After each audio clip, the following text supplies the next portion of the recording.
You're listening to the House Guy and Home Girl podcast, a podcast about real estate and real life. As realtors, home builders, and real estate investors, John and Kim keep it real.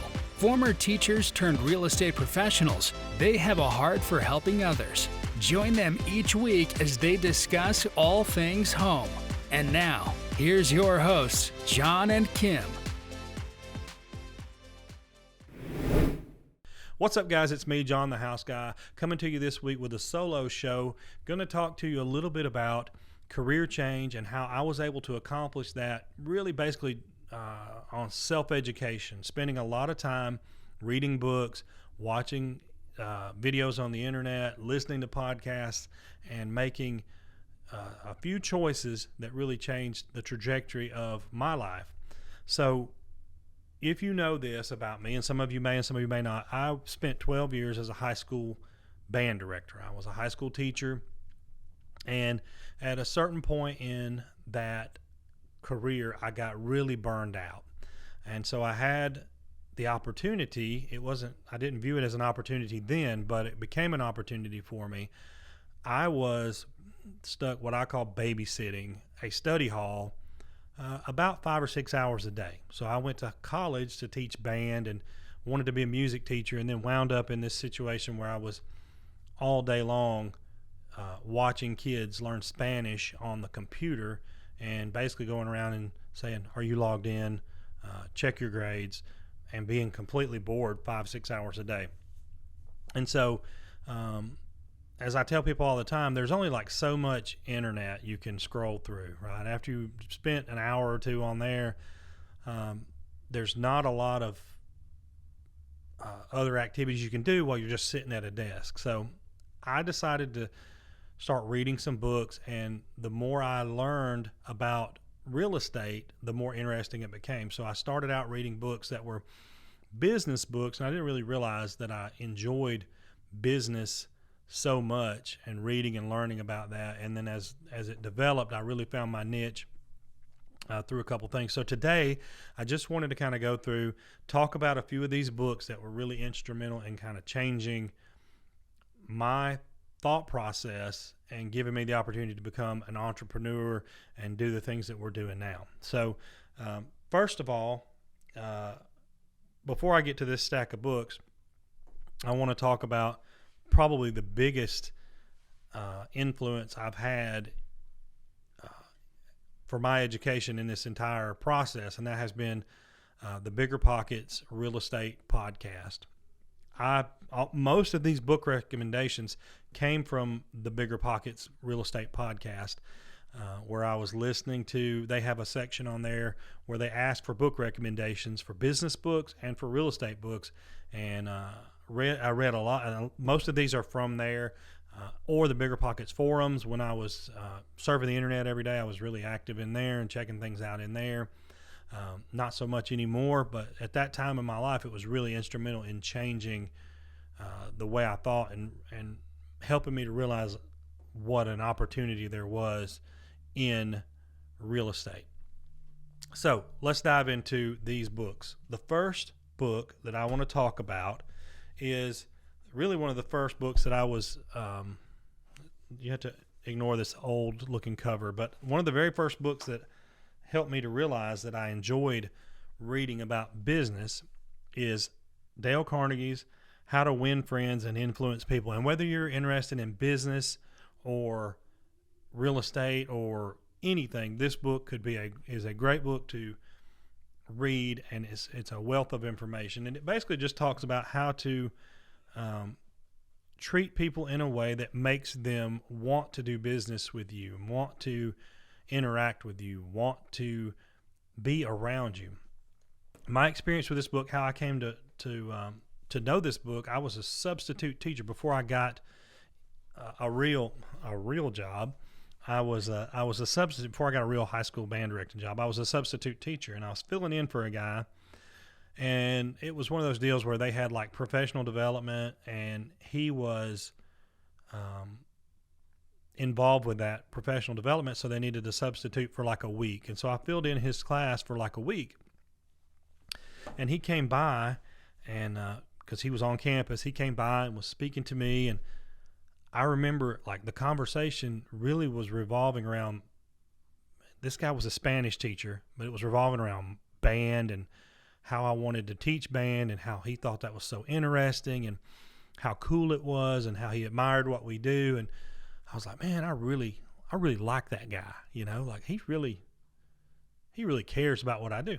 Well, then like throughout the week, what I found was over to the left of his desk, a copy of How to Win Friends and Influence People.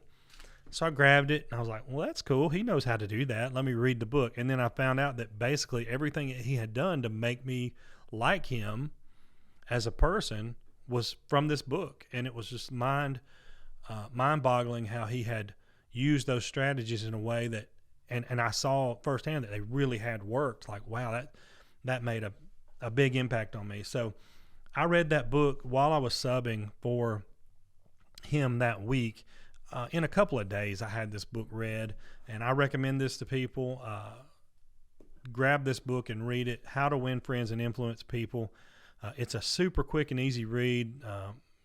Dale Carnegie from this book started some kind of business institute or something like that where people could take Dale Carnegie classes and all that. But this is the base for it. This is an updated edition from the 1980s. This book was actually published in 1936 for the first time, but great book. Take some time, read that. It just basically techniques in dealing with people, how to make people like you, and how to win people over to your way of thinking. So if you're involved in sales, if you're involved in a group effort and trying to get people to come your way on a decision, if you're a leader and you're wanting to make the people on your team pull in the same direction, this is a great way to get started with that. So How to Win Friends and Influence People, that's the first one I would read. Next in my trajectory of education, I picked up a book. Kim and I have always had an interest in real estate. When we were dating in college, we would call realtors and waste their time, just go look at houses, right? So we would spend a lot of time doing that. I won't say we spent a lot of time doing that, but I can recall a couple of times that we actually said, let's go look at this house, and we'd call a realtor and go and look at it. When the first TV shows came on about flipping houses way back in, I guess, the early 2000s, late 90s maybe even, we were watching that like it was must-see TV, and one of the first books I read about flipping houses was this Start Small, Profit Big by Jay DeSima, and he goes by Fixer Jay is his moniker. But this book is almost like reading a comic book or something. It is, it's so short and it's such an easy read, but it's really just, it says on the back, a 2-year plan for finding ugly duckling houses and turning them into beautiful wealth-producing swans. Super easy read. If you're interested in flipping houses, this would be Fixer J. Anything Fixer J's got out there, I would recommend. Jay DeSima. This one in particular, talks about the, I can remember particularly it's the sizzle, not the steak. You've heard that saying before. When you're fixing up a house, you want to put 1 or 2 high-ticket items in there that kind of turn heads, and somebody goes, oh, I love, whether it's a soaker tub or maybe a nice shower, or it's maybe a super nice light fixture in the entryway.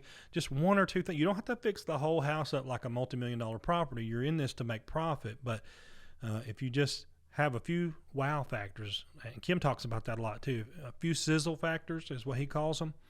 It's the sizzle, not the steak, right? People look at those and they go, oh man, I got to have this house because I love that shower, that soaker tub, that light fixture. Oh, okay. I got you. Okay. No, it's okay. I thought you were stopping me. So yeah, Start Small, Profit Big was one of the first ones I read. I read this in a couple of days too, and I wouldn't call myself a super fast reader, but these are just, those first 2 books I was telling you about, they're just super easy to read and super engaging. So I would definitely check that one out. Next, I'm going to skip this one first and go to this, the BIBLE of all the investors, all those folks, right? Any kind of people that are interested in entrepreneurship, financial independence, the FIRE movement, financial independence, retire early, real estate investors. So on the Bigger Pockets podcast, they have that segment where they ask you, what's your favorite business book? What's your favorite real estate book? And I've always felt like they should do it like the bonus round on Wheel of Fortune, where they had the letter guessed so many times, like RSTLNE, that they just started giving those away. And then you get to pick 3 more. This book and the next one were recommended in the early days of that podcast, especially, were recommended so many times it was almost redundant. Like, we don't even have to say anymore that people need to read Rich Dad Poor Dad. Rich Dad Poor Dad is the number one book that I hear anybody who I look up to, or anybody that's got some financial independence, that has control of their own time, is successful in real estate. This is the book that they tell me, or that you hear them recommend the most on podcasts, videos, all that kind of stuff. People that I know personally, all that. And so Rich Dad Poor Dad, the premise is what the rich people teach their kids about money that the poor and middle class do not. The idea behind Rich Dad Poor Dad is that Robert Kiyosaki, the author of this book, had a rich dad and a poor dad. And really what it is it was his father and his friend's father. He grew up, his dad was an educator, which kind of struck me in that book because that's what I was doing. His dad was an educator, worked his way up to be the head of the education union in Hawaii. And then his friend's dad was a business owner, real estate investor, real estate developer. And he tells his story in this book about how he learned from his rich dad the ways of how to make money work for you. So the first premise in this book is the rich don't work for money. The rich let their money work for them, right? And so we talk about that, and I'll just look in the contents here and kind of tell you. The chapter 1 is the rich don't work for money. And then this book is all about financial literacy. So mind your own business. So you want to make sure that you're taking care of your business, right? Not others, not somebody else's business. You don't want to be an employee for your entire life. Eventually you want to develop to where your money is working for you rather than you are exchanging your time for money. It talks about the tax benefits of owning a business or owning real estate, how the government wants to incentivize that, and how that's how the rich folks use that to their advantage. Yeah, you're good. You're good. I was going to say, if you need to sneeze again, go ahead. You're good. Next, the book talks about how the rich invent money, and that means they use debt to their advantage.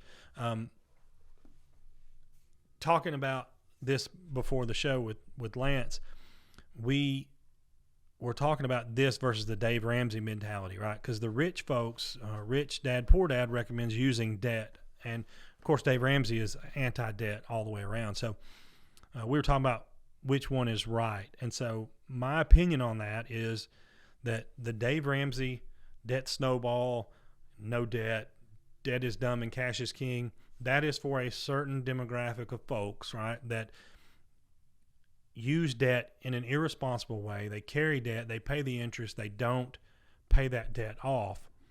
And that debt doesn't produce any income for them. It's consumer debt. Robert Kiyosaki, Rich Dad, Poor Dad author, recommends using debt, good debt, the debt that creates money. So if I take debt out and I go buy a house with it, and that tenant moves in and they're paying me enough money to cover the debt plus put money in my pocket every month, then that is good debt. If I go out and buy, like I told Lance earlier, in college, they had it set up in the student union building where you could get a credit card and they would give you a free t-shirt when I was in college. They've since quit allowing them to do that. But the thing it was then, you could get a credit card and they would give you a free t-shirt and you were cool and all that. Well, so I went and got a couple credit cards and I was like, well, I need these for an emergency. And then next thing you know, I needed an emergency PlayStation, or we all needed to go out to the emergency Waffle House, or we all needed to go out to, buy some emergency party stuff or whatever it came down to. And so I ran up a bunch of debt. That was stupid. So Dave Ramsey for that period in time of my life was perfect.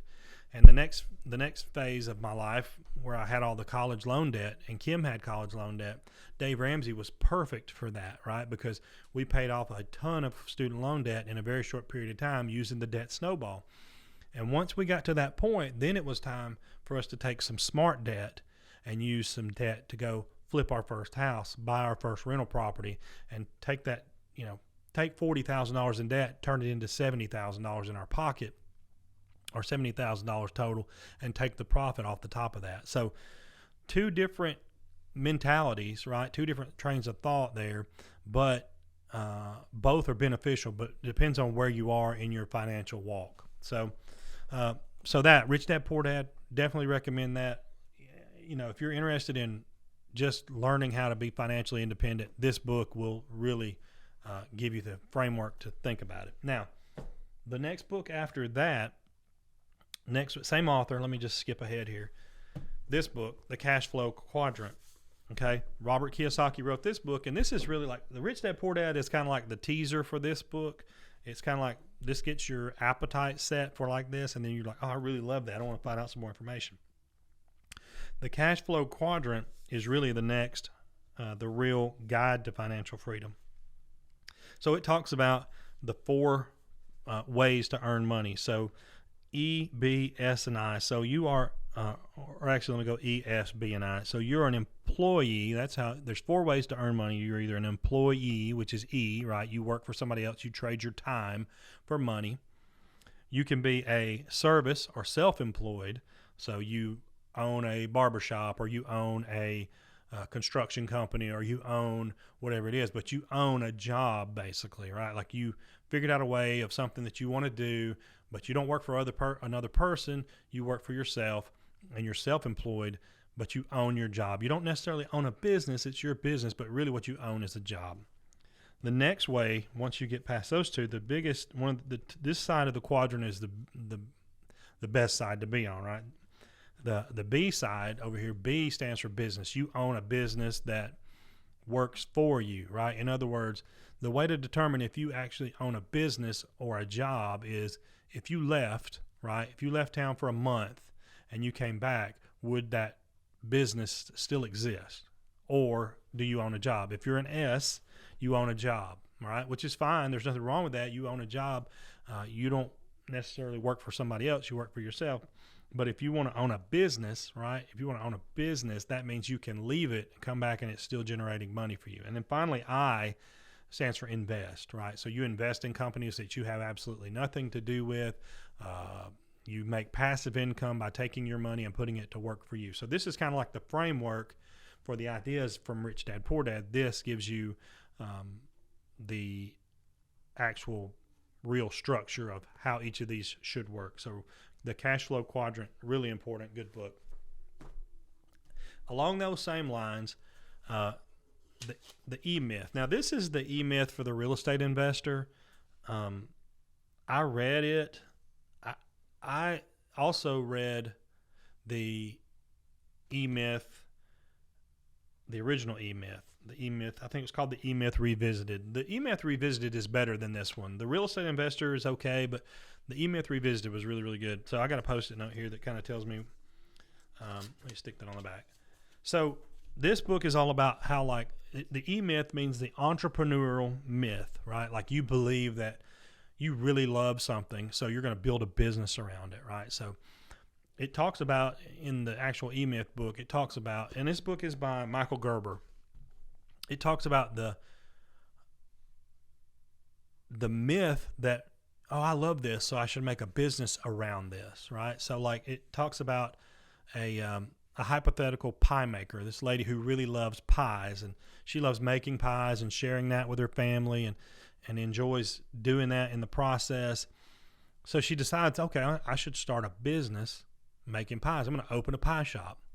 Well, over the course of that next chapter in her life, opening the business, what she discovers is she's not even really making pies anymore. Now she's scheduling employees, paying, utility bills, worrying about people showing up to work.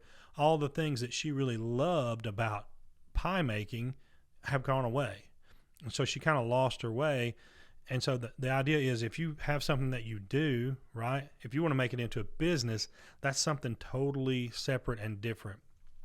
And so it's how to make systems and work on your business, not in your business, so that you can truly focus on what it is you love. What made you decide to do that in the first place? You set the structure up and then walk away from that, so that business continues to make money for you even when you're not involved with it, so you can still be the visionary, be the main person who is in charge of that business, but you didn't lose or kill your passion for what got you started in the first place. So the E-Myth was also one of those books on the Bigger Pockets podcast that, especially in the early days, people were recommending all the time. So I was like, let me read that book.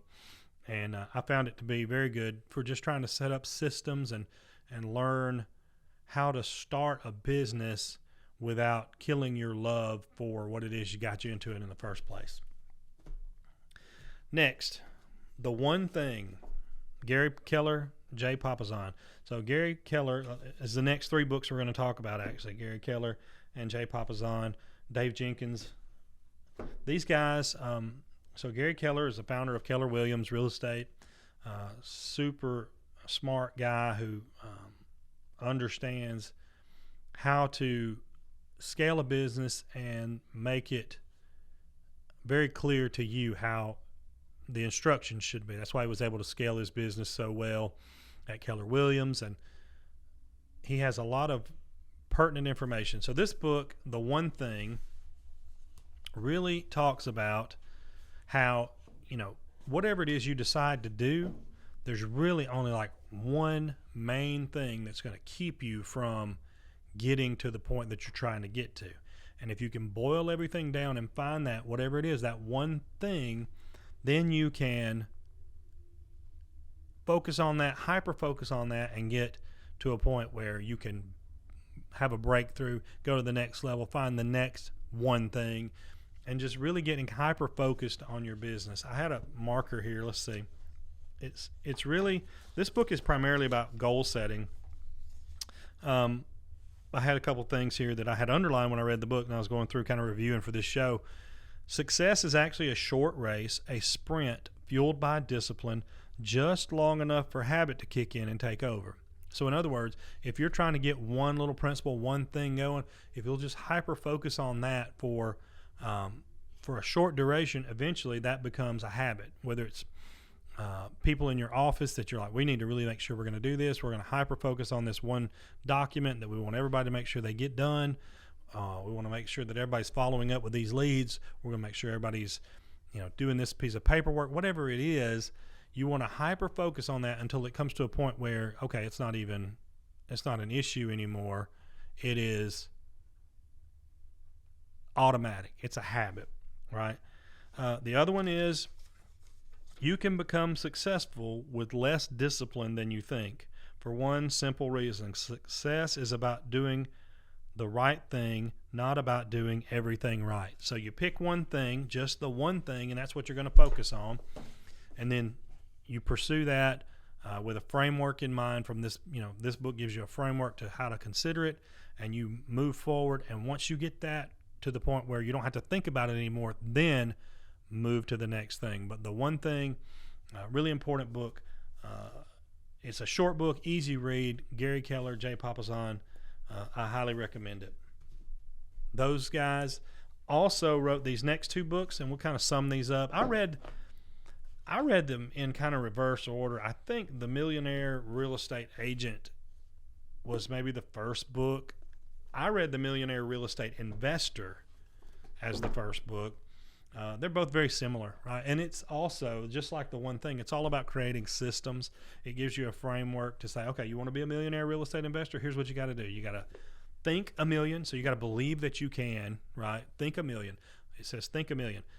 Believe that $1 million in real estate investing is a possibility, right? And once you believe that is a possibility, then you say, okay, I believe it. How do I achieve it? And you write that out. You say, okay, it's really not that big a deal. 10 $100,000 houses is $1 million, right? If I can just figure out how to acquire 10 $100,000 houses. Okay, what does that look like? When do I want to have that $1 million in real estate by? I want to do it in 5 years. Okay. $1 million worth of houses in 5 years means I got to buy 2 houses every year, right? At $100,000 a piece at least. So if I buy $200,000 houses a year, that's $200,000 a year. Over 5 years, that's $1 million worth of houses. Then what I got to do? So that means basically I got to boil that down a little further. Every 6 months, I got to be buying a house, right? If I'm going to buy two every year, I got to buy one every 6 months. Once I have that in place, I got a plan. Now I just move forward, execute the plan. Put tenants in place to pay for it. They pay it off. And at the end of the game, I can sell those, or I can retain my equity position in those and have $1 million worth of real estate. So you think it, you plan it, you execute it, you achieve it. That's really how that book and The Millionaire Real Estate Agent, both of those give you good details about how to move forward and acquire the goals that you set forth just by breaking them down into smaller chunks and having a plan in mind. So think $1 million, gain $1 million. What is it? Think it, plan it, do it, achieve it. Yeah, so that's it. The Millionaire Real Estate Agent, The Millionaire Real Estate Investor. Now I read all these books sitting in a computer lab, watching kids learn Spanish by video and worksheets and stuff. I was their facilitator, is what I was called. I wasn't their teacher. So you can read these books. They're really quick and easy reads, and really can change your thinking, give you a good solid plan moving forward. They're all, to me, and I enjoy reading that kind of stuff, but they're all really easy reads. The last book I want to talk about is one that, if you are going to be a real estate investor, this book is really, really important to me, because it helps you to see, after we talk about all these systems, this one gives you a no-brainer system. It's called Landlording on Autopilot. It's by Mike Butler. It's a simple no-brainer system for higher profits and fewer headaches. Because when I talk to people about investing in real estate, the number one thing they say is, I don't want to be plunging toilets at 2 a.m. It's such a hassle. People tear your house up. People do this, people do that. And what Mike Butler says in this book is, who gave those people the keys? If you're the one that gave them the keys, it's your fault. And taking extreme ownership of that, right? Just say, okay, I did it. So this is a way to it gives you a system to kind of make sure that the people that you're putting in place as tenants have been properly screened and will provide you with as little headache as possible. Now, are things going to happen? Sure. Still things are going to happen. You're going to have to deal with stuff, or put somebody in place to deal with it. But the cool thing about this is, whenever I bought this book, you basically, and I'm assuming they still do this, you send an email and then you get all of the documents that Mike talks about in this book, which is a ton. They emailed them to me in a PDF, one big giant PDF or one big zip file or something like that. You got his marketing stuff. He does some really cool marketing stuff for his real estate. And Mike was a police officer before he was a real estate investor. And so he was dealing with limited amount of time. And then, so his paperwork and everything he does is really, really succinct, but it's really great to help you to screen your tenants. Talks about, and the way we screen for tenants now, we use everything basically from this book. We check criminal background, we check employment history. One of the things he puts on there is we only rent to people who pay rent on time and have a clean house. So if you're screening your tenants, you call their landlord and say, do they pay on time? You can drive by their house, because the application that he gives you gives a permission for you to check all that out. You drive by their house and see if they keep it clean and do all the things that they say they do. But the documents alone are worth the cost of that book. You get them, you can modify them. He sends them to you in a modifiable PDF or document form. You can change them up, put your name on there, and you're good to go. And I can't remember exactly, but I believe they're state specific, right? So every state has different landlord-tenant laws. I believe they're state specific, but don't quote me on that. So all that to say, if you're have an interest in real estate investing or financial independence, just managing your money and your life where your time isn't going to be exchanged for money anymore. All these books are really, really books that I highly recommend, because you can just take the time, and you can get them on Audible. You can get them, there's YouTube videos about every one of these books if you want like a synopsis. I know that like there's a website called Blinkist, which is like you can go and just get the high points, the Cliff Notes, the version I always looked for in high school, that just gives you like the high points. But taking the time to really sit down and read those books will give you so much insight into the world of financial independence and real estate investing. It really, and just how to interact with other people and how to kind of speak the lingo that everybody in this business kind of speaks. So it shaped and changed my life. It took me from a career that I started off loving and got really burned out on, and was able to give me the opportunity to change and go a different direction just from self-education, just from taking these books and spending the time to read it. So all that being said, hope you guys have enjoyed the show this week. Thanks for tuning in. If you have any kind of questions about any of these books, feel free to drop a comment below. Don't forget to subscribe to the channel if you enjoy this kind of content. We would love to have you as a subscriber. Leave us a review, and I look forward to seeing you guys on the next show. Thanks. Thanks for listening to the House Guy and Home Girl podcast, your #1 source for all things home. Be sure to subscribe to the podcast and check out our YouTube page for video content from the show.